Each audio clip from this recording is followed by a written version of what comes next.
Keith Ozment. Yes. Osmints. No, people butcher it. Osmond. There's, I've had people spell it O-S. Okay. Or Osborne. It's weird.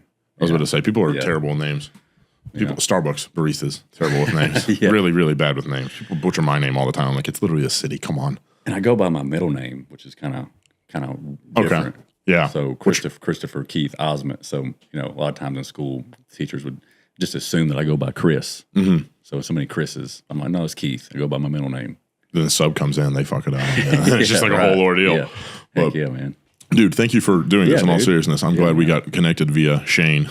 Yeah, I think that's kind of how we started following each other on social media. Mm-hmm. Yeah. Through Shane. Exactly. Yeah. And then I just saw all the bodybuilding stuff you post. Well, not competitive bodybuilding, but all the content you pump out. Dude, I like it. It's good. Yeah. I like the fitness content. It's really awesome. It's really, really interesting. Speaking of the content, man, you're doing a great job putting out I appreciate it. The consistent content. You know as well as I know the dedication that takes. Like, the time you have to carve out to do it. But, I think once you do it long enough, you find a style that is sustainable for you, So this is a lot. I like this a lot more than like the stuff that I was putting out, frankly. Just because like the sitting down talking head videos, I would batch them because that was the only way I could get them done. Man. And so literally it would be like over a 3-day period, I would shoot like 90 to 120. Really? In 3 days. And it was just like go. Dang, so that's you just bank them up. I got so burnt because like there's only so much. It's like there's no organic conversation. You've got to try and get creative with the hook in order to try and get people into it.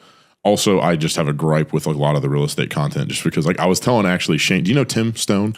I've obviously seen him through Shane, but I don't know him personally. I was telling Shane and Tim this. It's like so much of the real estate content out there is just like buy real estate, make money. Yeah. Simple as. I put a video out talking about how like people make a really, really poor choice in their house poor. Like they go out and they buy a home at the top end of their budget. Yeah. They sit there, they have to work their ass off just to make the payment. They have no time to do anything. They can't go to the gym. They can't go out with their friends. They can't hang out with their wife, whatever.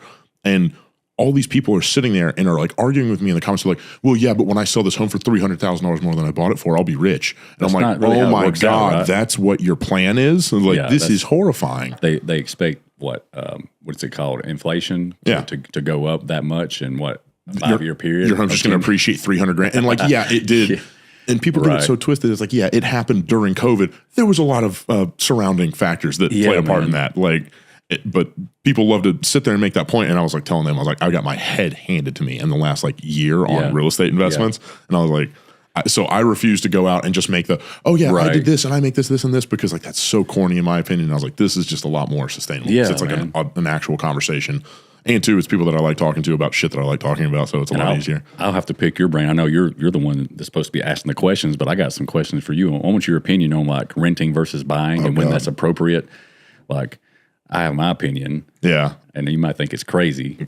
What is it? So like, I've done both. Mm-hmm. Like when I owned a home at one stage in my life, in a past life, past relationship, marriage, and it was a good buy at the time, and we bought the home, and it had a lot of potential, had good bones, so I started remodeling it. And it seemed like I'm the type to where I'm wired. If I own a home, it seems like a lot of my extra money and time is going towards that home. Mm-hmm. So like, on the weekends or any spare time I had, I was kind of being almost OCD about it. Like I would always find something need to be pressure washed or on the roof, upgrades. The wife would see stuff on Pinterest. The next thing you know, I'm putting up a barnwood wall in the bathroom, and a lot of our extra money went towards these projects, right? Mm-hmm. Landscaping every weekend, laying out bales of pine straw, stuff like that. Tree work, pavers. I had a company coming in and do like this nice paver sidewalk. So that was great and all. All right, well, fast forward to a life now where I'm a little bit more entrepreneurial, plugged into building businesses and focusing on that. I'm renting, all right? I don't, the house is a house for me to sleep in. It's in a nice neighborhood, but I'm not doing anything to it. I'm allowed to just kind of relax. I'm not worried about if the siding is getting mold on it. Yeah, not my problem. So I can put my time and resources more towards my businesses and growing them, and instead of spending all my time on the weekends doing stuff like that. Yeah. I'm actually able to save more money, not being so fanatical about it. Now, I may get to a point later on where I buy, and the landlord's actually giving me the option to buy the home. And Shane, your landlord gave you a lease option. Do what now? I said, is Shane your landlord? And then he give you a lease option. Dude, seriously. He was like taking me to school on the lease option thing. And I was like, that's too funny that you have that. But yeah, I mean, after talking to Shane, I'm like, it opened my eyes. He's got like 30 some different ways to purchase a property. And it's mind numbing. Yeah, he's got like he's all like numbers. He's a savant is what he is. It's ridiculous. It's ridiculous. Well, anyway, what's your opinion on that? I mean, does that make sense? Dude, I think it's so contextually dependent because in your situation, it's like, so I had never owned where I lived. I've got a couple of investment properties that I had owned, but that's like out of sight, out of mind there in Birmingham. I wasn't worried about them. But I was, renting the place that I was living. So you never owned where you live? Until 2 months ago. Okay. And I moved in 2 months ago and now I 100%. Every time I'm like, I get home from jiu-jitsu, I'm like, damn, okay, like whatever. And then I start sitting there, I'm like, you start noticing stuff. Okay, well that's kind of whatever. And the way he had, my God. Man. I used to sit there and like, I would be working with buyers and I was like, who gives a fuck? Yeah. And then now I'm sitting there, I was like, oh my God, it's me. Like now I'm turning into that. I think if you're occupied and you're building something and you're putting a tremendous amount of the capital, time, time capital, money, monetary capital, whatever, into growing a business, I think it can make a lot of sense to rent. I think it's market dependent. I think it's situation dependent. But that's also not like sexy social media advice to say, hey, look, you actually need to sit down. What makes most sense for you? Figure out your goals. Figure out whatever. That doesn't, get a million views on TikTok telling everyone they're going to be house poor and die alone if they don't. If they own a home is and a lot easier. Part of me wants to just go ahead and buy the house and put some little TLC in it because I think it's in a great area. Mm-hmm. You're in Rome, right? Rome. Yeah. It's just 2 minutes from downtown. It's in a nice neighborhood. All the homes around it are priced high, and I know that essentially I could put some love into it and maybe do some remodeling and maybe in 5 or 6 years sell it, 10 years and sell it, and make a little bit of money. Yeah, but I don't know, man. That's not my specialty. The real estate stuff. It's fascinating to me, but you can go back and forth on it like ad nauseum just because a lot of people sit there and they're like, oh, well, I made this amount of money in my home. It's like, okay, well, yeah, if you don't take into account and you don't like militantly track what your expenditures are on the home, because a lot of people it's like, oh, I made $100,000 on the home, broke even, but then you take the commission out of it on both sides. Then, oh, well, we redid the master bath and that was 50, and then we own the home for 50, 15, 10 years, whatever you want to call it. I mean, and we spent $1,000 a year. You made 10 grand over 10 years. You made $1,000 a year. Like that's not a good investment. I mean, and that happens to some people. There's also other people that like they bought their home for 17 cents and a bale of hay in 1984 at a 17% interest rate, and now they're rich because they sold their home and cleared $800,000. Yeah, but I think for a lot of people it makes sense to rent. You are also just at the mercy. It's contingent on who you're renting from, because if you go and you rent from like MAA or you rent from Amley or one of these big apartment complexes, you're at their mercy. Yeah. They give you notice. They go, hey, look, your rent's going up $300 a month. We know you're paying $1,200 a month right now. It's going up $300 a month, and that offer's valid for 72 hours. If you don't have it back to us for then, it's going up by $500, and we're putting it back on the market. Take your pick. And you go, oh, shit. Luckily for me, I have a great relationship with the landlord. He's I don't feel like he would do anything like that. Mm-hmm. He's a straight shooter. Yeah. And he's always worked with me on stuff. Like if I tell him, hey man, that fence in the backyard's looking a little shoddy, like he would probably like get his guys out and patch it up some, you know? So, I don't know, man. I am fascinated though in the real estate game. Like, I know I'm fitness, but you're real estate. I've talked about getting into real estate for years. It's fascinating to me, but I like the idea of short-term stays. Yeah, like Airbnb type stuff? Yeah, man, because like I love the beach. Mm-hmm.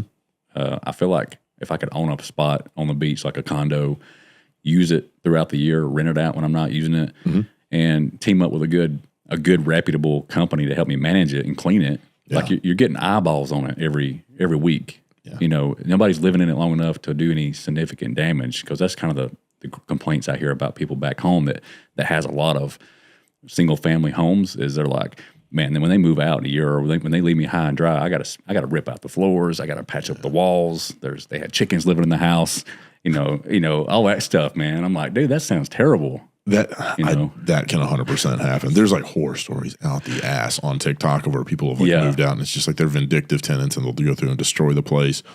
The short term thing, I think it's probably, I've never done anything short term. The closest like short term I've done was like fix and flip stuff, which that's just owning the home for a short period of time and getting out of it.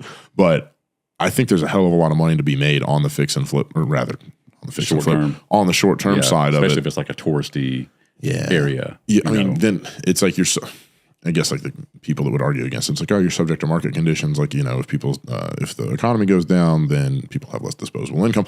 But also, like, you got to pick your poison because there's not a perfect real estate investment. Every single real estate investment, there's going to be a positive and there's going to be some negatives. That's what it is, man. I keep waiting for this sign, And my buddy Zorn said it the best because I'll pick his brain. He's getting probably tired of hearing me talk about it, and not doing it. He's like, regardless of what endeavor you go down. He says experience is a fence we all have to climb. Mm-hmm. It don't matter who you are. There's not going to be a foolproof plan on which route you attack it from. Yeah. You just got to do it and try it. And, people have had success in all of it. You see the guys on the Instagram, Ryan Pineda, the wholesale guy. I went to one of his conferences in LA. I'm like, that's fascinating to me how you can build that massive success, out of wholesaling. Dude, there's a bunch of those guys that do it wholesaling. Pineda did a lot of it flipping. I follow a dude. We follow each other on TikTok. His name's Tyson Smith. He does wholesaling. I mean, it's like he'll sit there and like live stream him just like grinding phone calls, and it's door knocking. It's just picking the way that you want to go about it. The landlord thing you were talking about. How did you get in touch with the landlord you're renting from? Because you said he's like a pretty decent guy. Like he's willing to work with you on some stuff. So. At the time, so me and my girlfriend's been together for 6 years, right? Okay. When we first started dating, she lived in one town over, Cartersville. Oh, yeah. And I lived in like backcountry, Silver Creek, which is like 30 minutes outside of Rome. So not in town. Mm-hmm. I've always lived 30 minutes from town. It's always took me, even growing up, driving my old CJ7 Jeep with no air conditioning, metal floorboards. It would always take me 30 minutes to get into town. That's just what I've used to. Mm-hmm. So, I knew that we started dating. I knew we wanted to eventually move in together, but we were like, how are we going to find a home that will accommodate? At the time, I had a tree stump grinding company, equipment, a trailer. She had a vehicle with kids that were going to soon be driving. Like we were going to need enough space to park like a lot of vehicles. Yeah. I had 2 vehicles at the time. I'm like, not many houses are going to have to be able to accommodate. Plus, we had animals. She loved her cats. Okay. Dog. Oh, so it's like y'all have serious space needs. So like what's the chances of finding a home in Rome? Because I done asked her, hey, if we can find a place in Rome, since that's kind of where all my stuff is. Are you willing to move in with me? Yeah. She said, yeah. So I was like, this is never going to happen. It's gonna be like trying to find a needle in a haystack. Because even if we did find a home that had the space, what's the chances of it being like pet friendly? I was about to say, if you've got like a ton of pets, then the landlord's like, you want to have 6 pets, 8 cars. So like I Googled one day, just sitting in my work truck. I just got through doing a job, and I was like, houses for rent, Rome, Georgia, and this awesome split level brick home in a nice neighborhood popped up, and I was like, this looks awesome. Like, had a huge driveway. It was in a neighborhood, but it had like somebody years ago had like paid money to come in and like pour extra pavement. Oh, okay. It had like a parking lot, man. Oh, okay. I know what you're talking about. Yeah, like parking pad. Yeah, and it was spacious. It even had a in and out driveway where I could pull in with my work trailer and then exit out the other loop around behind the house without having to do a lot of backing up and stuff like that. And I was like, man, this is like had a fenced in backyard for the dogs. So I shot a message to the guy, and he had some lady come out there and meet me, and come to find out there was a family living in the basement, and he was only wanting to rent out the top level. Crazy, right? So like, yeah, I didn't know that until we walked in. Like, she's walking around. She's like, yeah, this is the kitchen on the main level. She goes, you'll have to share the kitchen with the family downstairs. Can you imagine the look on my face? You're like, with the what? Where? So she walks us downstairs, I guess, to show me. I don't know why, or introduce me to the family. And yeah, they're just hanging down there. There's like kids on the couch playing PlayStation, and I'm just like walking in. Like, I don't even think she even knocked. Like, it was weird, dude. And so I was like, yeah, that's not gonna work. So I messaged her like the next day saying, look, we would sign the lease today if you could like kick the family out. Oh my God. So she said, I'll ask him. because he's actually wanting to rent the whole place out. Yeah. And the only reason he did that was because he was having trouble renting the whole place out. Because it's like a 2,400 square foot home, basement, main level, top level. He wasn't having any luck, so he's like, "Well, I'll just piecemeal it." Okay, just whatever, do what I can. Airbnb each level. Hey, I've seen weirder. So I was like, "Yeah, just ask him." I mean, we'll sign the lease today. So she calls back like 2 hours later and says, "Deal." Oh my God! So he found him another place. He didn't kick him out on the streets. I was going to say like that. Yeah, he found him another home. I was going to say, if you leave it there, everyone in TikTok's going to be up and arms like, "This is why we need to pitchfork landowners." Yeah. So it worked out great, man. So we've been there for 4 years, and he's even given me the option to buy the place. So yeah, your mic. No, there you go. Oh, there we go. Now I hear it. Oh, okay. Don't turn the mic that way. Yeah.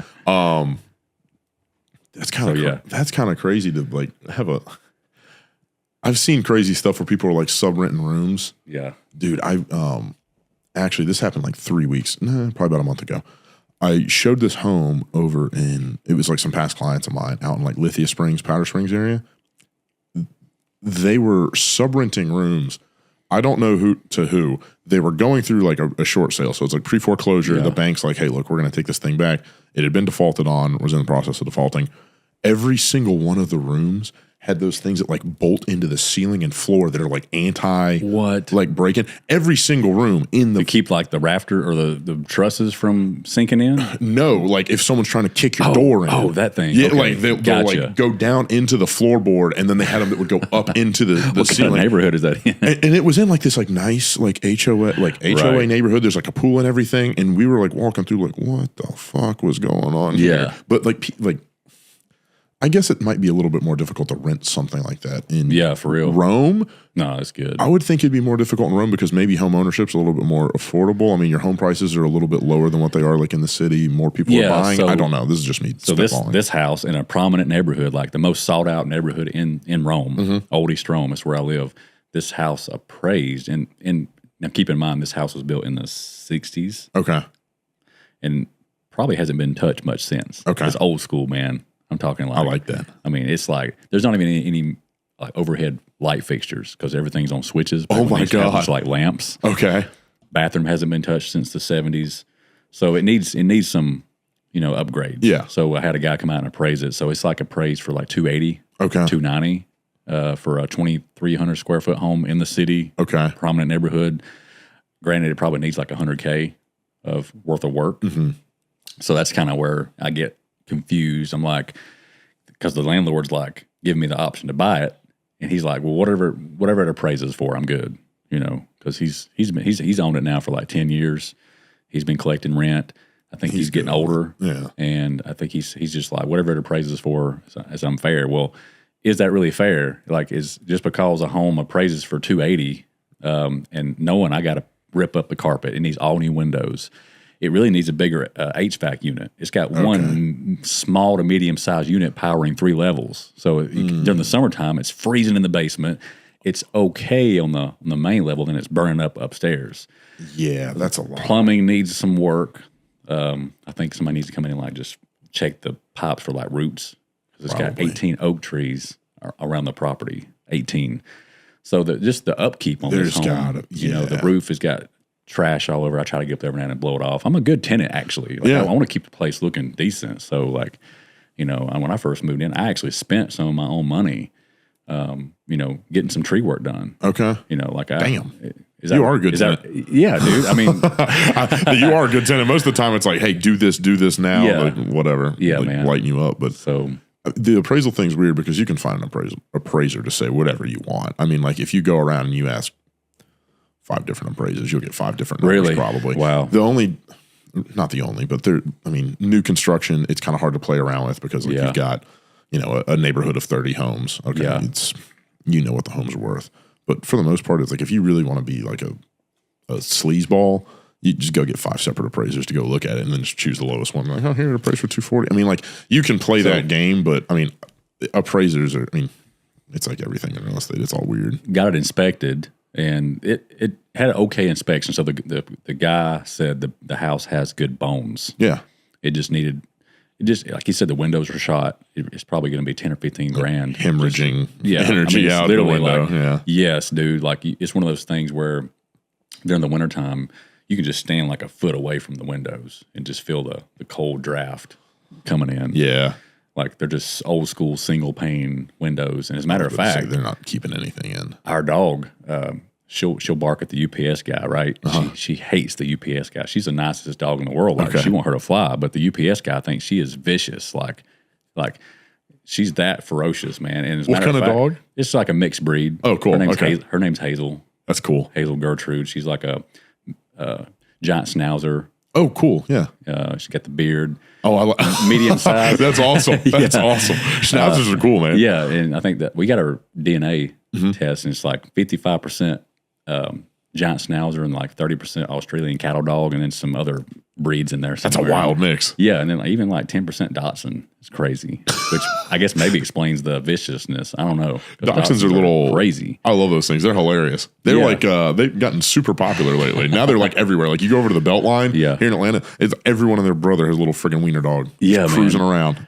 But Hazel, she'll bark at the window, and as a matter of fact, the window panes are so like delicate. She's knocked them out before. She'll be barking, and her nose like hits the window. She's barking. It taps the whole square piece out, and then it hits the ground and shatters. So, well, yeah, you can imagine the UPS guy on those days where you got this dog barking, and then all of a sudden you hear glass shatter. Her mouth is like through the square. Oh my God, that UPS guy is like shitting himself every time he's making a delivery. He's like, oh my God, not this house again. I have noticed now that when they come up, they like just kind of like fling it up on the thing and go. The package and run. So get me out of here. This dog's gonna kill me.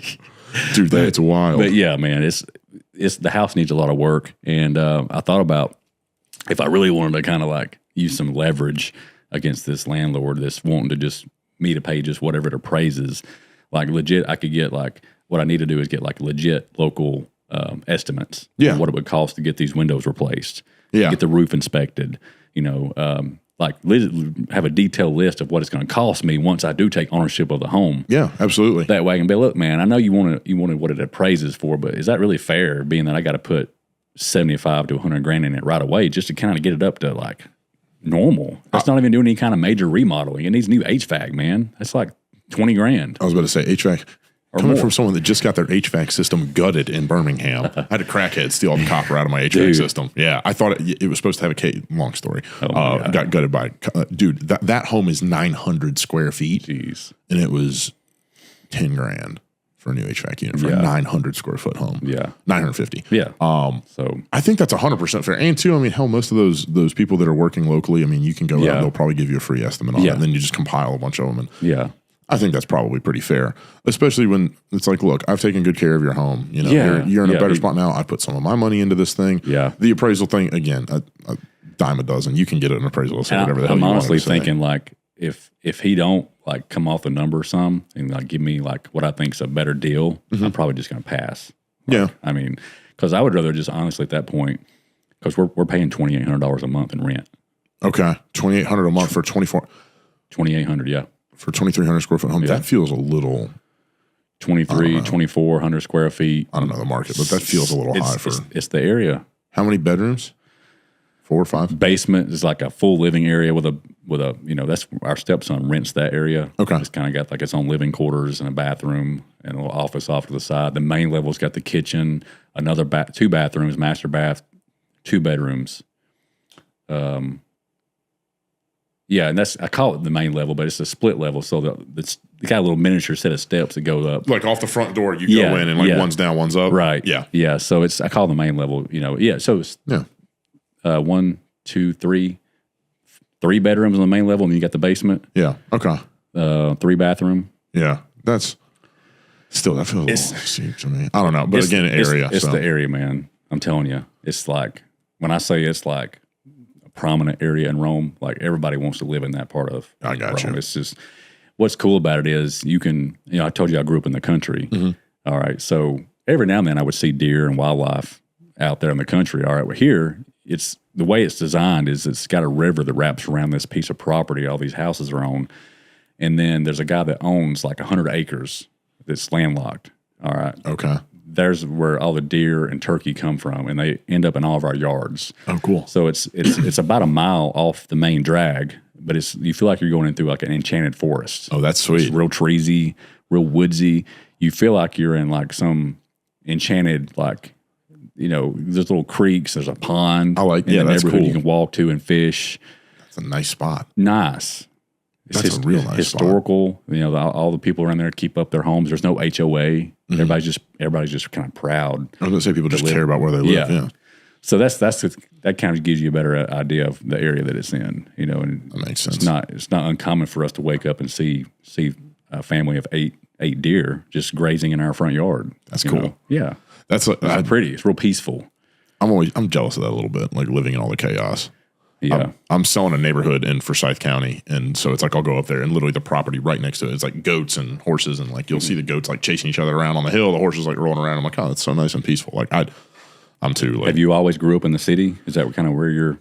No, I'm from Alpharetta, like Okay. the epitome of suburbia, like the epitome of suburbia. Yeah. I mean, nice neighborhood. I mean, it was Right. it was rural. I mean, like we were in like the unincorporated part of Alpharetta.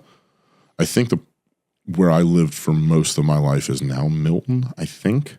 Okay. And then we moved when I was a junior in high school to Cherokee County. Gotcha. Cherokee was the most rural, and it was really cool. Like you would see like a 6-8 point buck just like cruising around. Really? Like I would pull Wow. into that like after baseball games or something. Like I played baseball growing up, and so it'd be like 9-10 o'clock at night. I'd be pulling back into my place from a baseball game, and literally you would see like an 8-point buck just like walking across the street. Like what the hell is this?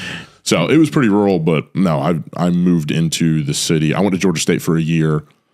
Left, went to Auburn, which is like it's a really cool college town. Auburn's a cool college town, and then moved back into Atlanta. And Atlanta is just like it's chaos, but it's good, fun chaos. Now, did I hear on one of you and Shane's podcasts that y'all used to live in the same building? Yeah, so we got connected via TikTok, but we lived in the same building. You didn't even know it. Had no idea. I guarantee I'd probably seen him or Fair in the elevator before, but literally I posted a video about some condo, and he commented about selling a condo or selling something of his in the city. And I was like, yeah, like absolutely. Like where do you live at? And we started DMing. He was like, oh, I live in a building called the Grandview. And I was like, so do I. Oh, wow. I don't know if I should have said that. Well, he posted. I feel like that's fine. He posts where he lives. Yeah. But he was like, oh, I live in this building. I was like, oh, so do I. And then me and him walked across the street. There's a spot called Savvy Provisions. Yeah. We like walked over, met there, started talking, and me and him have known each other for like probably over a year now. But it was really funny. I mean, TikTok's a wild thing. The video he commented on had like 700 views, like really got no traction whatsoever. And he was like, oh, cool. Like you live, I live right here. But yeah. I've known Shane since I was in my early 20s. How'd y'all meet? So through a guy named Zoran. Okay. You've probably heard him mention Zoran before. Was he the real estate agent that he put like 20 homes under contract with and kept bailing on? No, Zoran did help finance, I think, some of Shane's earlier deals on a flip. Cool. I can't remember how that went down. I want to speak on that. But Zoran was good, a big supporter of Shane in the beginning, kind of believed in him more than he believed in himself. And that's cool. We would all meet at Chili's. Oh, nice. On the weekends and hang out. It was Zoran, his brother, me, and a couple of my friends. And Shane at that time was knee deep into the martial arts stunts. He was doing like movies and magic tricks. I knew he was doing like running karate schools, right? Yeah. So he was doing he had parts in like one of the Spider-Man movies as like an extra. What? Yeah. Yeah. Ask him about it, man. Shane, what the hell? He got most of his following on Instagram from his movie and stunt days.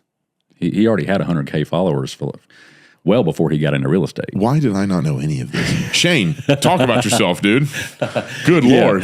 So brag on yourself a little bit. I know, man. Yeah, if you look back on his page, it all goes from like real estate to like him doing flips and back stunts. And I've seen videos of him just doing like standing backflips, like it's nothing. Yeah, like he just he traveled the world doing that stuff, man. Putting on shows, doing stunts and movies. That's his main. That's where he got most of his fame from. I didn't know any of this. Of course, he's now gaining a lot of traction in the real estate. Now it's all real estate stuff, yeah. But he got a lot of his following based off the stunts. But yeah, man, he would be sitting at Chili's, and we talked about this on my podcast with him. But he was known for bending the quarter. We would be sitting there, and he'd say, and he would do the wildest magic tricks, mess of the waiter or the waitress, and he would say, "Hey, just give me you got a quarter in your pocket," and he would get a quarter out. He would mark it with a Sharpie, and then take that same quarter and literally holding his finger and take one finger and bend that quarter over.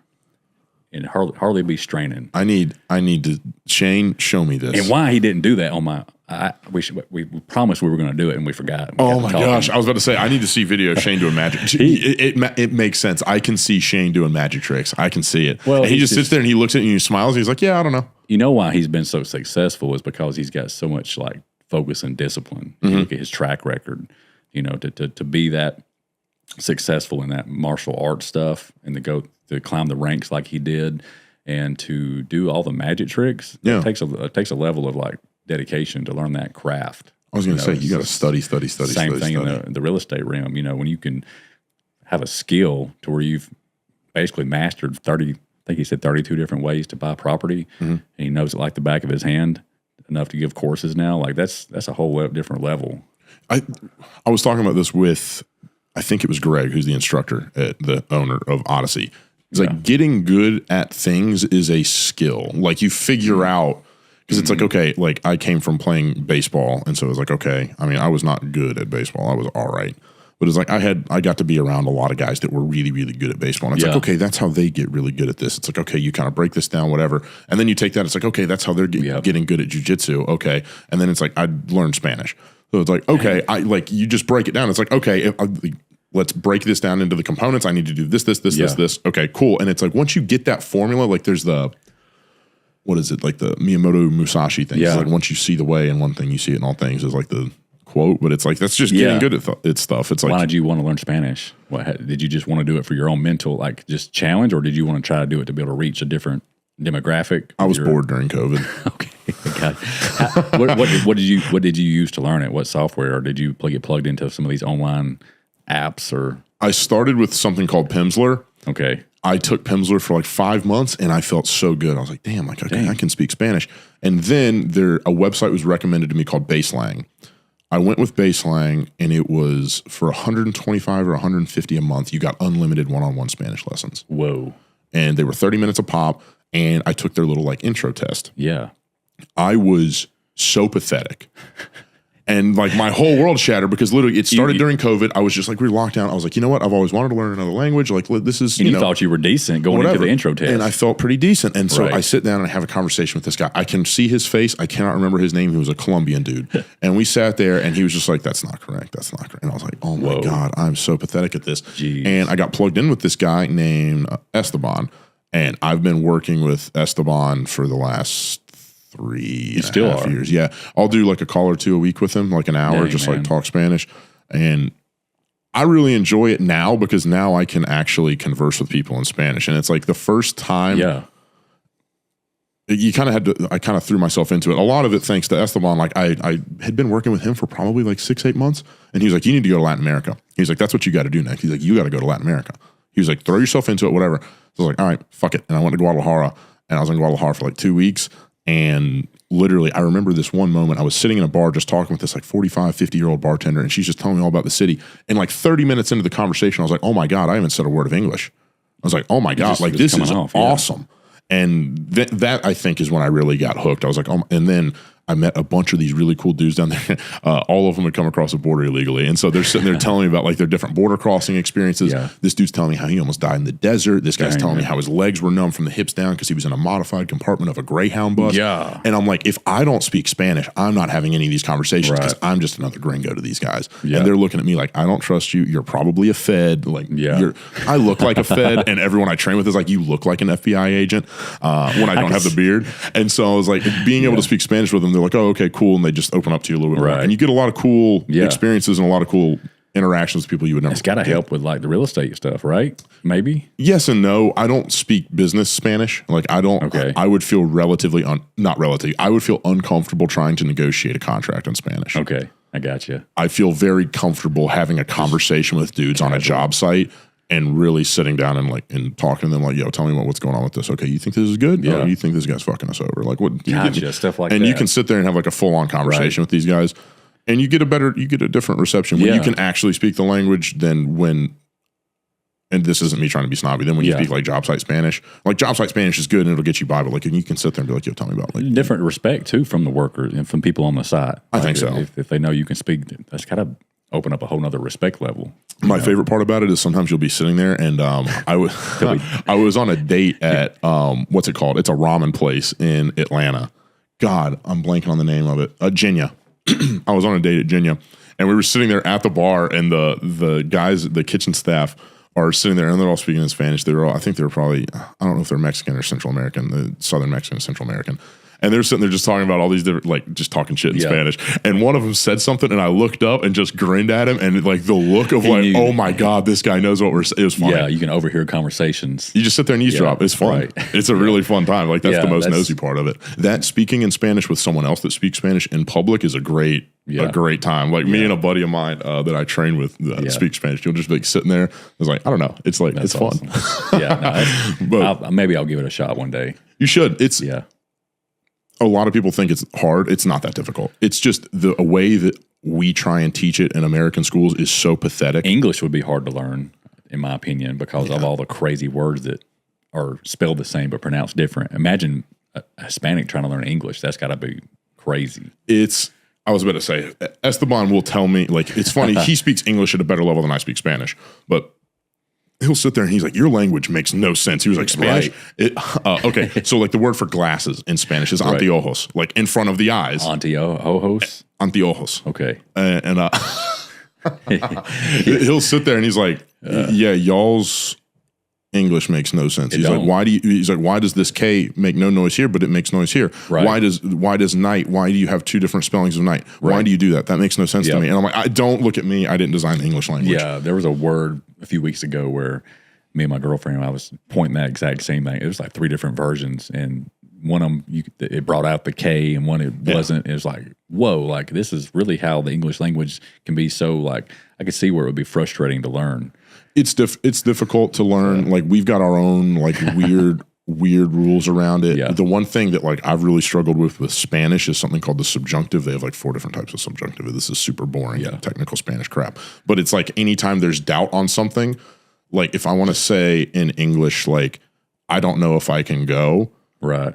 That doesn't necessarily change any of the words in that structure. It's just, I don't know. Yeah. But like, in Spanish, you have to change the conjugation of the word because there's doubt, and it's a whole other thing. Yeah. But it's really not hard as long as you just don't do it in a Spanish class. Spanish class is pathetic. Did COVID mess you up bad? Was you in like the middle of your career? Like, was that? I was just starting. So I had a really weird college route. I didn't really start college till I was like 20 because I was trying to play baseball in a whole bunch of circumstances. And so I dropped out of school, and I was like, to pursue real estate? Yes and no. I was interning for a home builder, doing land acquisition. I was running Facebook ads for remodelers on the side, and like I could never make a business out of it, but like I knew how to run ads. Yeah. And I was like, I think I might want to just drop out and just do this full time. And so I dropped out, and I was trying to do the ads. And I was like, my dad was always in my ear, like, you should just get your real estate license. Like, you know, real estate. My dad's a banker, so he made a bunch of loans on real estate. Like, I learned how to drive, showing him real estate, driving him around while he looked at real estate. But I needed driving hours, so it was fine. And he was like, just get your license. And I was like, all right, whatever. So I'd started to get my license. And I was like, okay, I still get the money from the internship. I'm running these ads. Like, I'm all right. Yeah. Well, COVID happened like right after I dropped out. My boss was like, hey, I don't know if we're going to keep doing this. Don't bother coming in. I'll let you know when to come back in. And then remodeler shit like dried up. And I was like, oh, no. The 2-week shutdown that was supposed to, what they call it, just for 2 weeks, it was supposed to scale back, but it ended up being like 3 months. Yeah, and we didn't get it bad. We went to New York. A bunch of guys I trained jiu-jitsu with went to New York in June or July of 2021. Rough. 2021, and it was a ghost town. It was like we were walking around like lower Manhattan, like down around NYU, like 11 o'clock on a Thursday. Like it should have still been busy. There was no one on the street. There was just like shattered glass like all down this one road. Weird. We're all like looking around like, this feels so creepy. Like one of the movies. It literally feels like I don't know, like what's that Will Smith movie? Jesus. I Am Legend. Yeah, where he's cruising around like. Yeah, COVID was kind of weird. You're in the bodybuilding, personal training space. What was that for you? So I was doing the stump grinding business. Yeah. Started that in 2015. Okay. That was my first like business that I was able to do full time. Okay. Break away from the 9 to 5. What were you doing before? Working for a company called DirecTV. Oh, Nice. Heard of them? Yeah, I'm familiar. Satellite TV, gruesome, just 14-hour days, getting in attics, crawling in our homes, running satellite cable, like good, like it was like what I consider my first like career. Okay. Like, good pay, benefits, take home vehicle, like they treated us right. Like, but the entrepreneur in me was always still looking for a way out. Yeah. Do side gigs to make extra money. Yeah. So I'd started stump grinding on the side, and then I think 6 months later, I was able to put my 2 weeks notice in with Direct TV and go full time into the stump grinding tree service, because I just got into stump grinding to just make extra money on the weekends. Yeah, and it grew that, and so in 6 monts, it went from extra money on the weekends to like I can do this full time. It's crazy because like I remember I talk about this on my Instagram where. I didn't have great credit at the time. I went to like 5 different banks, and they all said no. Had a good buddy of mine that was like the VP of a bank, and he made a phone call. I basically got a handshake loan. Okay. And the guy looked at me and said, "Hey," he called and put in a good word for you. Are you going to give me my money back? And shook his hand out. And I said, "Yes, sir." He said, "Sign here."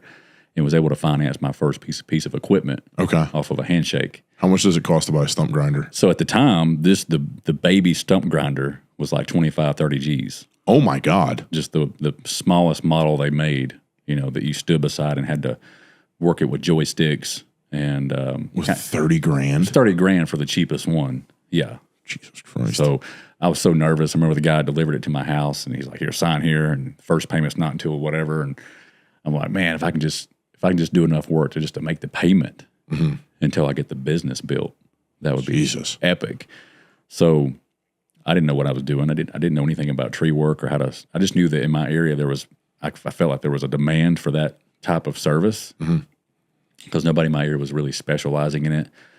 And I literally just reached out to some tree guys, and they said, "Hey, I got a stump grinder. If you need some stumps grind, I'm available on weekends." So went out my first weekend with it, and I think in just an hour or two, I made like $300 or $500. Okay. Just the first, just a couple hours. I was like, hey, and that was actually the payment. It's like $500. Oh, so first weekend, you're like, okay, I can do this. Yeah. So I was like, hey, this might be on to something. And then like, it wouldn't, but like a few weekends later, I was actually starting to make just as much money on the weekends as I would bring home on a 2-week paycheck. And then I was like, once I was like, this is a consistent thing, I wouldn't quit my job after just one good lick. Yeah. But after I saw the money coming in consistently on the weekends, a couple of grand just on Saturday, I was like, this is enough. You're like, this is good. Yeah. And I would never say this back then, but because it would be like conflict of interest, because I've since sold the company. I built it up to, a really well-ran business with employees and multiple upgraded machines, and sold that business 2 years ago. But oh, cool. Okay. For anybody listening that wants to start a side hustle, stump grinding, I've always considered stump grinding to be a rolling ATM. I mean, it's the quickest cash money turnaround that I know of to this day, other than you're keeping it legal. Yeah. Without making some trips to Tijuana. Like being able to roll up to a job site and unload a piece of equipment and spend 30 minutes grinding a stump out to get $200 or $300 instantly, because they either Venmo you, they give you cash, or write a check. That's cool. Be in and out in less than an hour, and then on to your next one. Repeat. You can see how that would add up to some $2,000 or $3,000 days. What were you saying about the conflict of interest? You're like, since I've sold the company? Oh, that's what I was going to say. I would never have said those details before. Oh, gotcha. I'm just saying, if anybody wanted to start a side hustle. Oh, yeah. Okay. I didn't know if you were going to be like, oh, yeah, I was cross-selling from Direct. I didn't know if you're like rolling into a house like, well, I know I've got your Direct TV installed. Oh. I see you got a stump outside. That happened too, though. Okay. Yes. You just brought back a memory. Okay. I didn't realize I did that till just now. That's funny. So you're right. I would have business cards. I'd be cross-selling the hell out of that. Yeah. You'd be at homeowners' houses all day and see stumps out, And why not hand them a card? There's so many ways that a buddy of mine, well, I shouldn't say buddy, a guy that I met a couple of times in Tampa did that with bartending and a real estate agent. He got his real estate agent's license, and he was bartending at a really, really nice restaurant in Tampa. And he was really good friends with the owner, and the owner loved to hang out and drink with the patrons. Well, the owner would get drunk and then just like start selling the hell out of the bartender. Yeah. Bro, this guy was bartending and had a Hublot Big Bang, like I think like $10,000 watch on, and I was like, "What do you like? You don't get this off of a bartender gig." And he's like, "Oh, I'm a real estate agent." And I was like, "Oh, I'm a real estate agent." And we started talking about how he got his business, and he was like, "Yeah, I sit here and I bartend at night, and then I turn around tomorrow morning, and I'll go show 4 or 5 homes, and that's what I do." And he's like, "I meet them here, they like me, they want to work with me, and then it's a cool little. I mean, I think that makes total sense." Another guy, the guy that I actually work with, named Joey, does the exact same thing. He works for Verizon Wireless, and he literally sits there and he's like, "They already trust me." He's like, "They come in, they've got phone trouble. I fix their phone, and I bring up that I work in real estate, and they trust me. And they're like, well, I can trust you." And in real estate, finding someone that you can trust in real estate is like a difficult task. Right. It's a shady industry. Yeah. Back on your question about COVID. Yeah. Leading up to that, sorry I danced around it so much. We're good. So I was in the stump grinding business, and I was working out every morning. My morning routine, I'd swing by a local smoothie shop. Nice. Spartan Smoothies, and get the same smoothie every morning post-workout called the Hampton. Oh, that's a Spartan bar. That didn't exist at the time. Okay. This is like 2019. Okay. All right. Early 2019. Still had the stump business. I did not own a supplement shop at the time at all. And caught the guy on a bad day, I guess. I walked in. He's like, looks all flustered. He says his ice machine had went out and his employees called in sick. And he literally said, "Hey, I would almost give this place away if somebody would give me a good offer." And I was like, "You serious?" He's like, "Yeah, I'm done." So he got busy. He got some customers. So I started thinking about it. And I was like, man, it'd be kind of cool to this might be my chance to take something like that and turn it into my own. And, I always had a bigger vision of maybe owning a one-stop shop, smoothie shop, supplement shop, nutrition coaching, meal prep, all under one roof. Okay. I was like, this might be a great opportunity to kind of make that happen. So I texted him. I was like, "Hey, was you serious?" He's like, "Yeah." I was like, "Well, I'm interested." No, I'll buy it. Well, you'd have to know him. As soon as he saw that I was interested, his tune changed about giving it away. Oh, okay. I was about to say, now he got coy. Yeah. Well, it's actually worth this much, I'm like, well, we went back and forth for a few months and finally settled on a deal. And let's see, October of 2019, I took ownership of the existing smoothie shop in Rome. Okay. Still running my stump business. I now inherited 8 employees. Don't know what I'm doing. I remember showing up, at the smoothie shop with my truck and equipment on like a weekday morning at like 6:30 or 7 just to check on the staff. "Hey, I'm your new boss. Like, you need anything?" They're like, "Yeah, we're actually low on bananas and pineapple." And this is before grocery delivery in our area. So I would literally have to drive down the road or send an employee to go pick up some bananas. And there's a lot of like legwork in the beginning, looking back. And I remember walking into Walmart to get some bananas in the middle of a work day. And the guy sitting at the table was like, "Would you be interested in signing up for grocery delivery?" And I was like, "Yes, absolutely, I would." So I signed up, and as a matter of fact, Spartan Smoothies ended up being Rome's first grocery delivery from Walmart. The CEO and like the president of Walmart came out with us a cookie cake and said first customer for grocery delivery. So there's like an article about that. That's cool. Yeah. You're sitting there like, I will do anything to have to quit driving to this damn Walmart and buy these damn bananas. So COVID, to answer your question finally, little did I know that 4 months later was COVID shutdown. Okay. So interestingly enough, I just took over the smoothie shop and then COVID happened. We survived, man. Curbside pickup. The smoothie shop, kind of took a hit probably during those months, but the stump grinding business actually it was record months. I bet for that, because everybody was at home, everybody was still some people getting paychecks. What better time to do projects? So I had some of my record breaking. That was a record breaking year for me. And here's what's crazy is, I would be at a customer's home, right? I'd pull up, and there would be so many other people there working on that property. I couldn't find a spot to park. There'd be like a fence guy there, a pressure washing guy there, and here comes a stump guy. And I'm like, it was a pattern I saw. All these people stuck at home, and they're just spending money on projects. They're sitting there staring at their walls, going, "I don't like that. I don't like that. I want to. Let's get a pool installed. Let's do this. Let's. Now's a good time to just tap into savings and, get some stuff done around the home."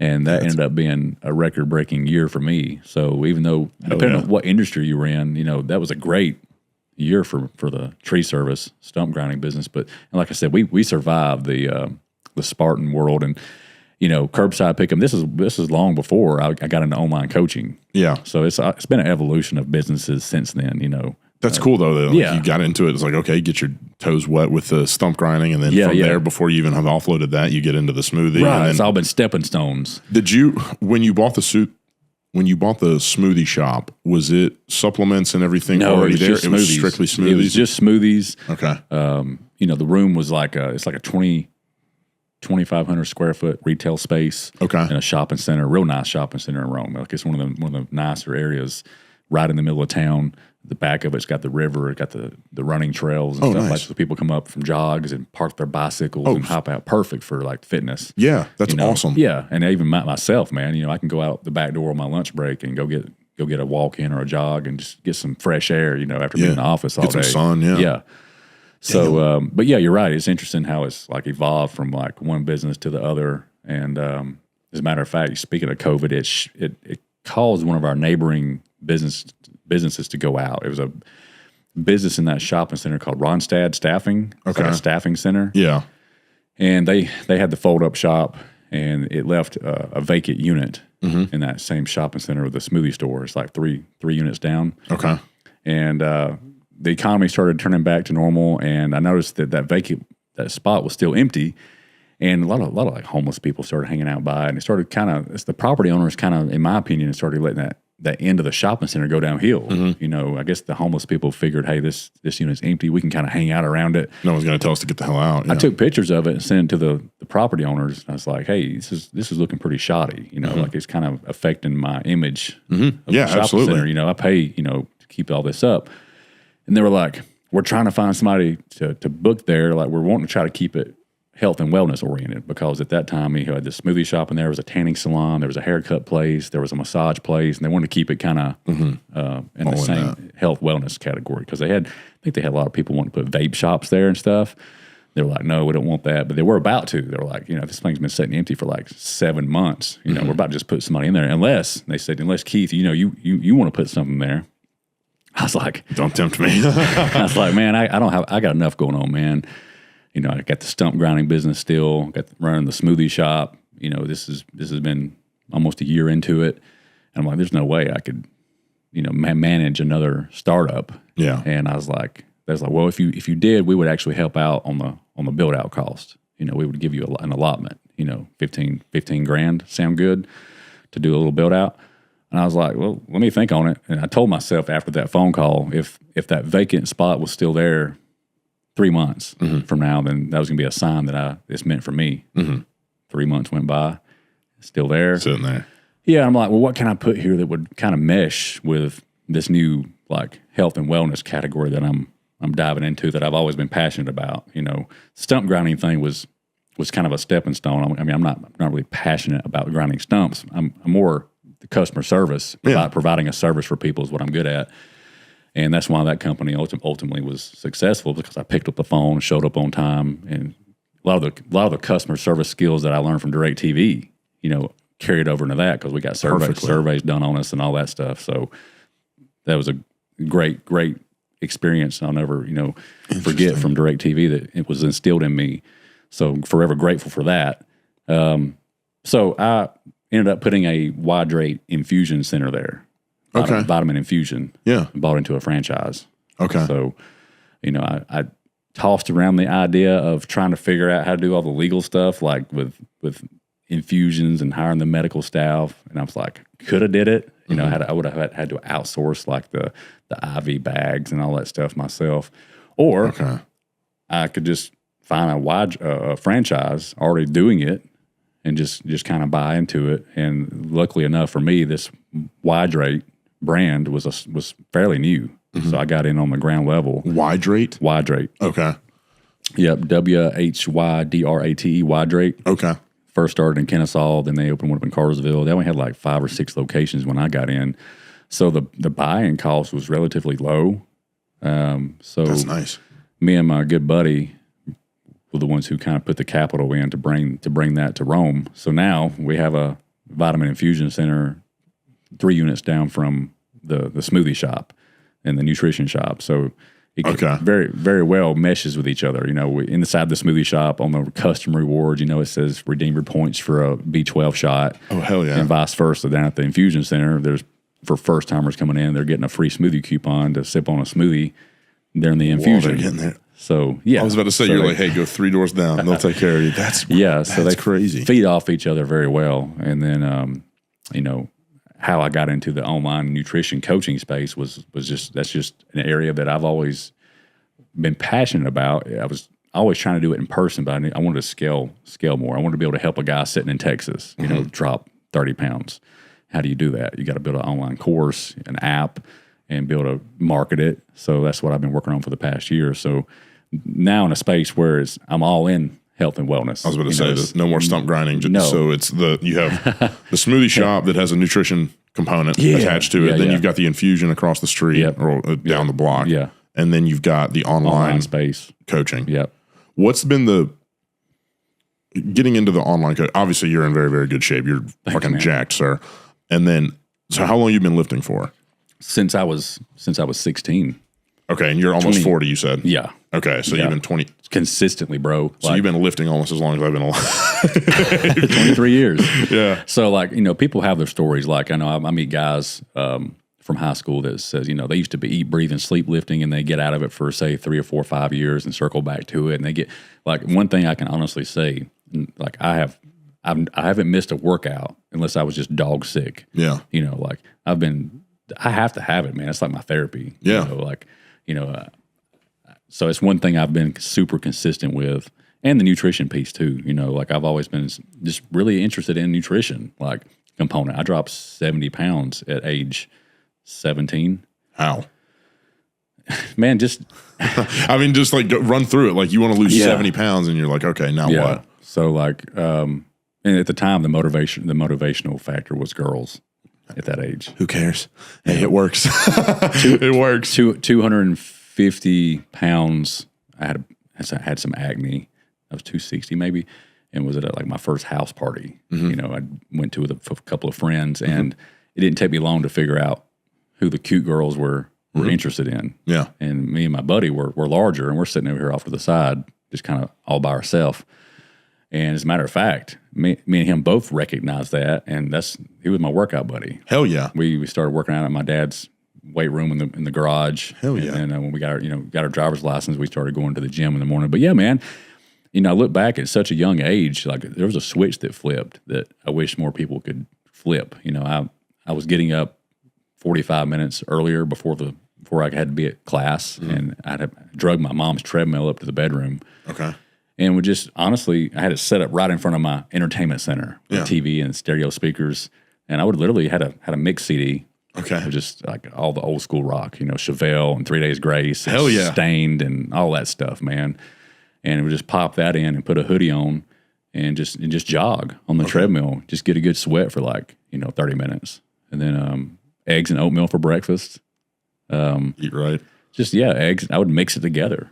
You know, I'd scramble me a few eggs, pour some whites in there, cook the oatmeal, put it all in the same bowl and mix it up, and pour some sugar-free maple syrup, and then just make this like egg oatmeal concoction. And then have my protein shakes through the day. My math teacher, you know, it's been so long, but she'll still laugh because I'll see her out and about sometimes, and she'll still have memories of teaching or sitting in math class, and all of a sudden hearing a shaker bottle go off.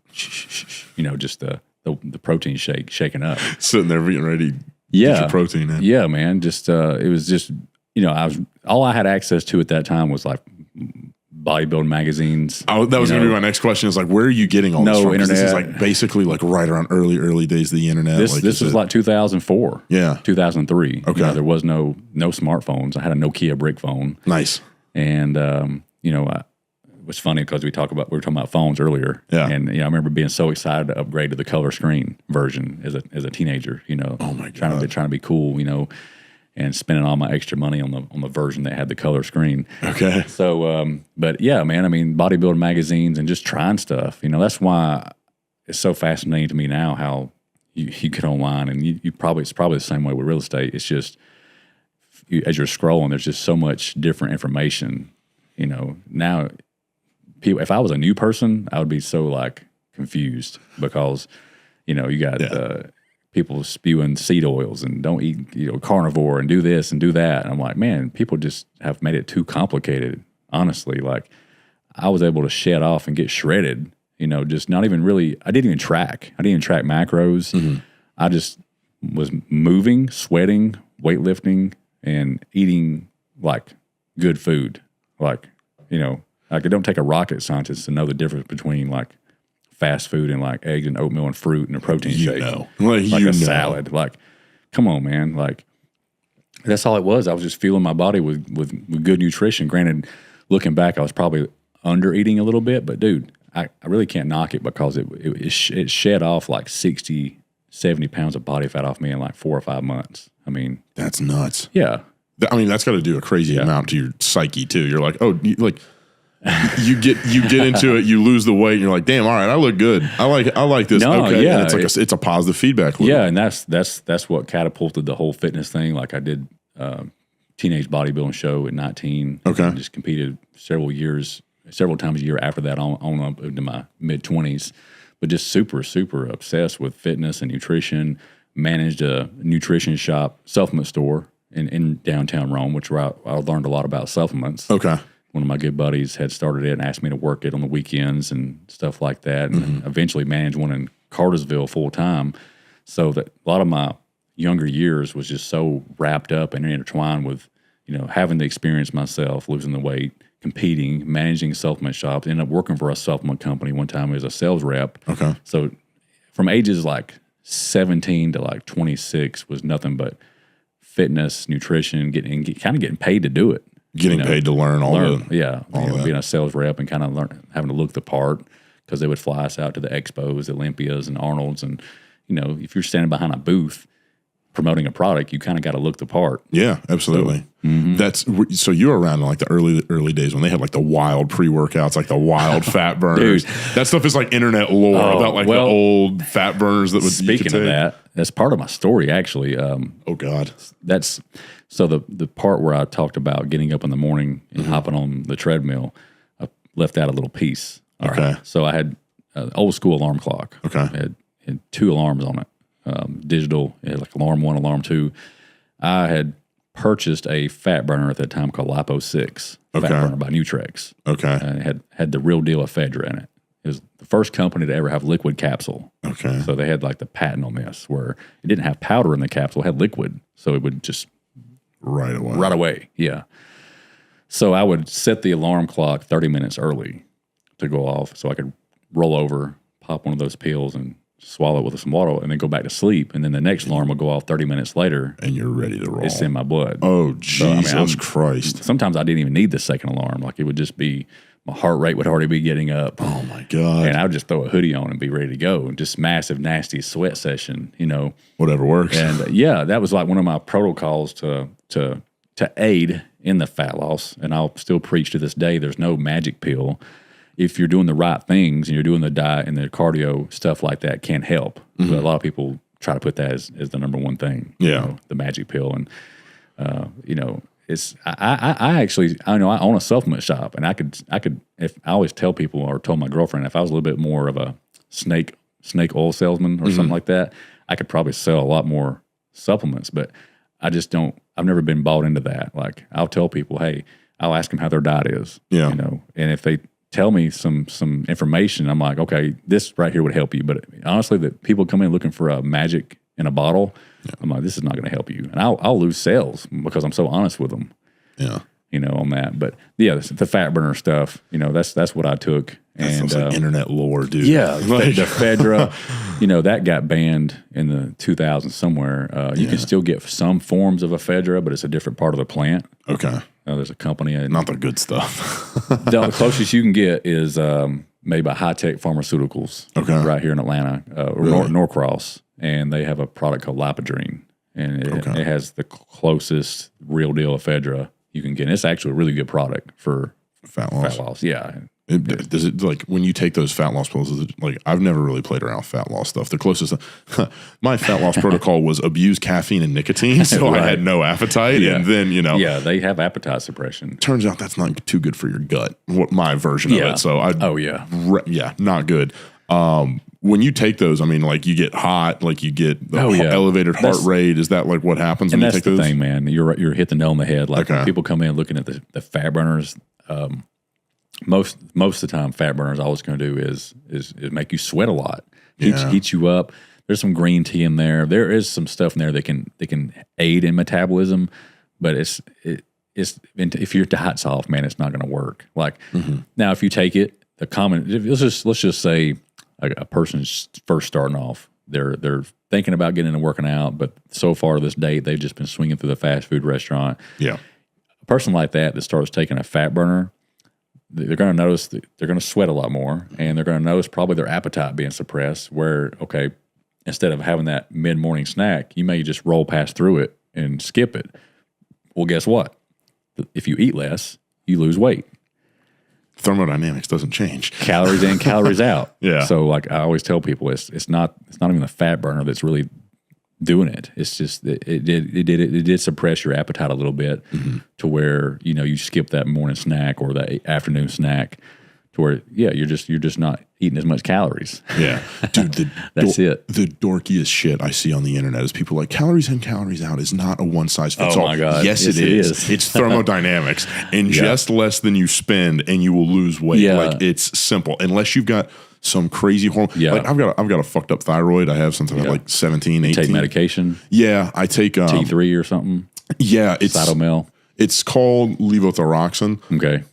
I took it for a while, and then I don't know what it was. I developed some weird side effect to it where it was like, man, I went through the worst patch of my condo that I was renting flooded. I developed I was basically living in extended stays for like 4 or 5 months because my spot flooded. They were going through an insurance battle, whatever.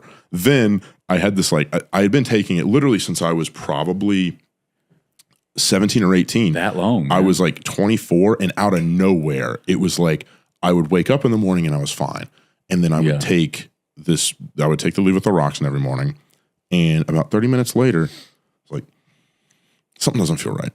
And I like us having this conversation, I'd be short of breath. Really? Just talking like this, I would be like tired. And so I went through this whole like fight I've got a whole issue with pharmaceutical companies. Yeah. I went through this whole ordeal with the doctor where I went in and I was like, look, this is happening. When I was training, it felt like I would finish rolls and I felt like I was suffocating. It was like I couldn't take a deep breath, and it was like the most miserable. It was the middle of the summer and it was just horrible. And there was one time I remember clear as day, I was rolling with Dan, who's like my best friend from Odyssey. We were rolling and I tapped in the middle of the roll. Like it wasn't to pressure, it wasn't anything. And I was just like, I feel like I'm dying. Like this is horrible. Yeah. And I went to the doctor, and the doctor's like, well, have you considered stopping jujitsu? Okay. I was like, okay, so I just told you that this is starting in the morning and it's all the way through. Even if I don't train, I have the same thing. He's like, well, you should stop jujitsu. I was like, let me get this straight. In order to fix this problem, I should stop being active. I was like, well, it happens when I weightlift. Yeah. Should I stop weightlifting? He's like, well, maybe for a while. And I go, cool. Well, it happens when I talk on the phone. Should I stop doing that too? He was like, well, I mean, we need to figure out and whatever. And then he sent me to this is going to be a whole fucking rant. Then he sent me to this fucking endocrinologist. The endocrinologist was so out. You were talking about looking the part, was so out of shape. Oh my God. So out of shape. And he's sitting there and he's giving me the same spiel. And he's like, well, maybe we need to up your dose. I was like, whoa. Like, and this girl that I was dating for a while, her mom had Hashimoto's, which is like a thyroid thing. Yeah. And she was like, I guarantee, she was like, you have fucking Hashimoto's. She was like, if you stop taking that pill, I bet this gets better. I quit taking the pill. It started to get better. And then they're like, no. You shouldn't have done that without our advice. Whoa. I know you're feeling better. Do not listen to that. Listen to us. And I was like, you people are this is insane. Yeah. And I got it all figured out now. But they want you hooked on it. Dude, I get fired up talking about that because it was the most infuriating thing ever. Like sitting there talking with these guys. I'm like, it is insane to me to sit there. And I understand. You probably run into this a little bit where it's like it's really difficult. I would imagine a lot of people that come in, they don't necessarily know how to like listen to their body in a certain way because they're so accustomed to just putting garbage in. Like if you go through and you're just sitting there and you're constantly feeling bad. You're so used to feeling like crap. You're used to feeling like crap. That's the thing. It's like people don't know what it feels like to feel normal. Yeah. And then you go from feeling normal to feeling like crap. You're like, no, I feel like crap. And then they're like, yeah. Everyone does. It's like, no, that's not true. No. Yeah. But you're right. It's I think I know what direction you were heading in. It's calories in versus calories out. But if you do have some hormone issues, that I got completely sidetracked. That can play a role. Yeah. But even with that, like even when I would like went off that, I was whatever. Like I could still lose weight. Yeah, it's not going to stop you from losing weight, but it can slow some of it down. You know, and everybody's just got different genetics and stuff like that. But honestly, today it's just so many different things that affect people's relationship with food. People stress eat. People just don't have any control over what they're putting in their mouth, man. I mean, it could, and it is calories in versus calories out, but how satiating that food is too plays a big role. Yeah. So like I tell people, I can take a plate of and just have a regular kitchen dish and put a Chick-fil-A chicken sandwich on it right in the middle. That sandwich is going to be like 500 calories, 450, 500 calories. I could eat that sandwich just by itself and honestly probably not be all that full. I could probably eat 2 of them. I can eat 2 of them. Right. I'll eat 2 Popeye sandwiches easy. Or on the flip side, imagine having a kitchen plate with 150, 200 grams of chicken breast seasoned in your favorite seasoning, having 150, 200 grams of oven fries or potatoes, and then having a serving of like broccoli or asparagus. It's overflowing on that plate. It's going to be 500, 400 calories, not even that much. Yeah. You know, but so much more volume and so much more satiety. Yeah. To where you eat that, and an hour later, you're not going to be grabbing for something more. So many people are just so reliant on these quick grabs these days because it's so easy now. There's a restaurant on every corner. There's I mean, right now, if you want variety, my gosh, it's out there. Everywhere. It's everywhere. Protein bars, you know, like I said, the bars I gave you down there, man, they're great. But pull these things up here. I'm going to eat one of these things on this camera. Yeah, dude. But but yeah, it is calories in versus calories out. But the types of food you choose make a big difference. So what's crazy to me too is like on the marketing side of stuff, it's like you see this probably all the time. It's like people always market it's like, oh, it's healthy calories, it's healthy whatever. It's like, yeah, almonds are healthy calories. Right. You can eat 1,000 calories of almonds and you're still like, now wins the food. Yeah. Like that's what's insane to me. Peanut butter, on the other hand, very satiating. Yeah. I'm gonna try one of these things. Oh yeah. Let's see. Reese's Pieces, Spartan Bar, peanut butter, honey whey. Protein, oat. 5 ingredients. Literally 5 ingredients. No seed oils. Nope. Fuck seed oils. So yeah, it's good stuff, man. Dude, that's delicious. Yeah, that's so good. So yeah, you'll be tempted to eat half that pack. I was about to say so they can be dangerous. My version of self-control is keeping it out of my place. And you can freeze them. So hell yeah, freeze them. Yeah, but yeah, it's good stuff. I don't do portion control. Like when I was like losing weight, working out a bunch, my version of self-control is just like, don't let it in the house. Yeah. Don't get it around me because it's like, my mom will sit there. She's like, oh, I'll have a bite of key lime pie. Oh my God. Me and my dad, like if there's a key lime pie, our portion control is when the thing's gone, the eating stops. And she's like, I'll have a bite. I can't do it, man. Like I couldn't tell you how many times I've tried to buy the healthy chips. Like, like seriously, man. I do the same thing. There's a great brand out there. I can't remember, but if you look at the ingredients, it says potatoes, avocado oil, sea salt. I have them. Yep, I know. I know the exact ones you're talking about. I can't think of the brand name. But dude, it's like I think a serving size is 10 chips or something like that. I'm like, gosh, it's so hard to stop at 10. You know, it's like 20, 30. So I have to be careful what I keep in the house too. You know, like here I am, the fitness coach, nutrition coach, but I have to keep my own boundaries and lines in the sand too, man, on what I have in the house. Like it's hard for me too because it's so dang palatable. But these foods taste so good, man. It's mouth pleasure. Yeah. I think it was like Joe Rogan said that. He's like, yeah, they're mouth pleasure. Yeah, man. You go back and I talk about how you can go back 1,000 years ago and look how different humans ate. Yeah. You know, think about it. Like, let me ask you, if 1,000 years ago, let's just assume you lived in the same part of the world right here. Okay. Like what would a day of eating look like for you? Yeah. Like think about it. Realistically, you would. What do they grow here? I mean, you would berries, peanuts, right? Whatever deer you shot, and whatever season it's in. You know, like you won't have blueberries available to you year round, and whatever you hunted. So like it might be a rabbit, it may be deer, it could be fish.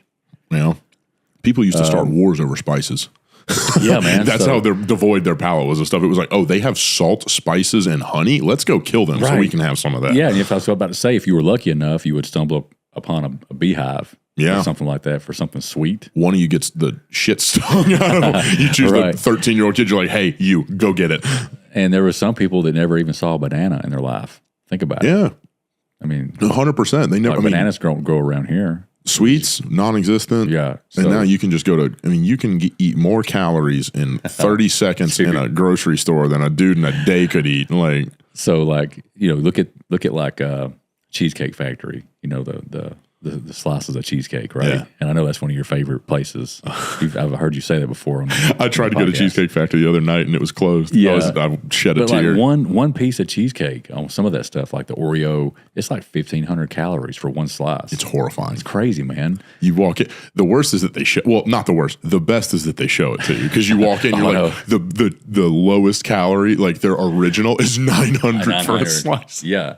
But you know, if I had to guess, you can probably get away with some of that because I mean, are you naturally a thin person, or have you? No, I'm naturally fat. Really? Okay. Yeah. Okay. I'm what is it? Not is it ectomorph?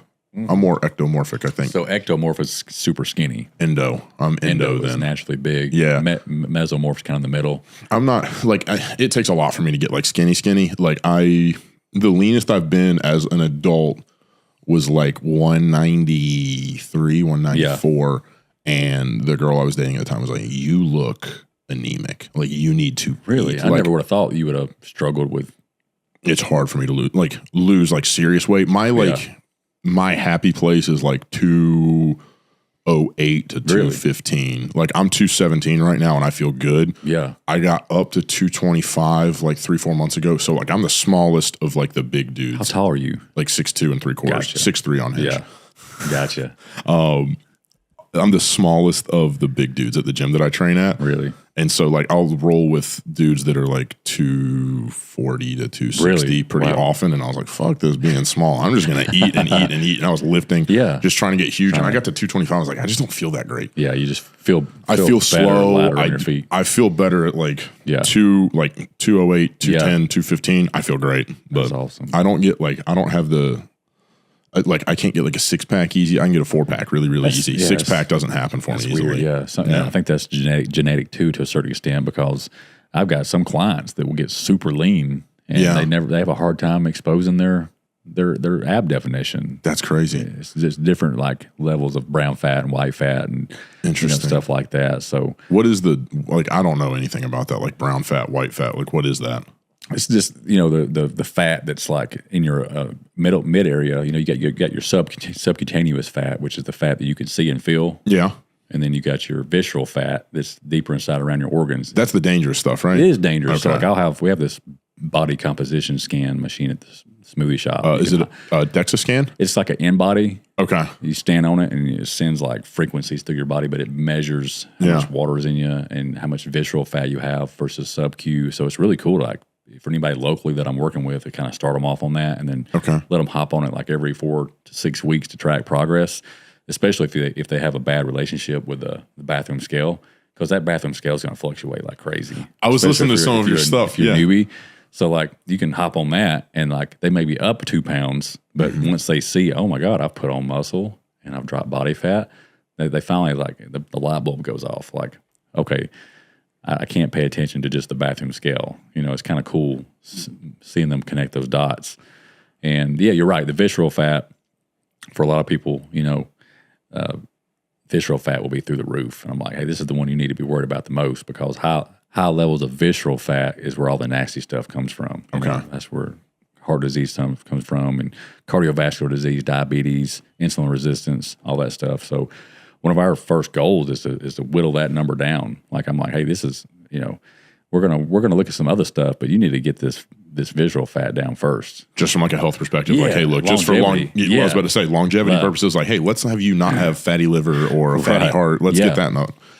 Is that like a common thing that you see when people come in? They judge a lot of what their fitness is just off of like a scale number. Yeah, man, it's a toxic relationship. You know, based, you know, even the scan we do is high, as fancy of a machine that is still, some of the numbers still mess with people. Okay. You know, so it's something that I have to kind of walk people through constantly, is what I call non-scale victories. You know, like they'll be feeling like $1 million, clothes will be fitting different, and people at their workplace will be saying, hey man, you like you're losing weight, but yet they'll hop on a scale and they'll, just because of what that number says, it just takes away all that good stuff. Because that their psychology, That's crazy when it's all just concentrated on what the scale says. Yeah, man. There's like a graphic that I saw. It's like 5 pounds or like a pound of fat versus a pound of muscle, whatever. It's like you see dudes that are like MMA fighters. Yeah. Perfect example of this. They'll be, I mean, given they're cutting weight, whatever, got that. But they'll be, I mean, they weigh 185, right? But they're 185 versus another dude that weighs 185 pounds, same height, different body comp, look completely different than each other. Yeah, you see it all the time. You can pull up, if you type in Google and type in same body weight transformation pics, it's crazy. Like male and female, where people have went through the body recomp process, where you'll have a chick that says maybe 165, all right, kind of flabby, and then a year later 165, but solid as a rock. Got That's some ab definition. So it is really cool, man. Seeing the process transformation with the guys you work with when they're starting. Do you go through like a cut and all that stuff? Because that seems to be like the most popular. A lot of people always talk like, oh yeah, I'm cutting, bulking, whatever. Do you say like, hey, look, at the first, we're just going to get this fat number down, and then once we get this fat number down, we're going to try and go the other way? Is that like the common approach? Just had a client do that. Yeah, Jordan, he's one of my if I could pick a client that could show that concept, it would be him. He came to me at like 250 pounds, and he was pretty open. He's like, man, at the break room at work, he would eat 2 or 3 honey buns for a break, and just no rhyme or reason to his diet. So we got him on a kind of a if it fits your macros plan. And everybody's, I work with everybody on where they're at. Some people can't do the macros thing. Some people just want a rigid meal plan. And then some people want the freedom to do macros. So I kind of helped them pick which route to attack it. So he did the macros thing. I just said, hey, just eat this many calories per day. I think we had him on like 2,200 calories, 2,300 calories, 200 grams of protein. And he just started like looking at labels for the first time in his life and using like the barcode scanner app. Yeah. And the MyFitnessPal. I love that thing. Just popping things up, getting creative with his own meals, and making some what I call power sandwiches, which is in our Facebook group, where you get like 50 grams of protein on a sandwich. Hell yeah. Have some Quest chips with it. So it's like he really bought into all that and got creative with it. Loved it. He dropped like 60 pounds in like 3 months. Jesus Christ. Pulled all the body fat off. He was real active at work. Super active enough. That's one of the first things I ask people is like, how active are you on your job? This guy gets normally 15,000 steps a day and just through his shift at work.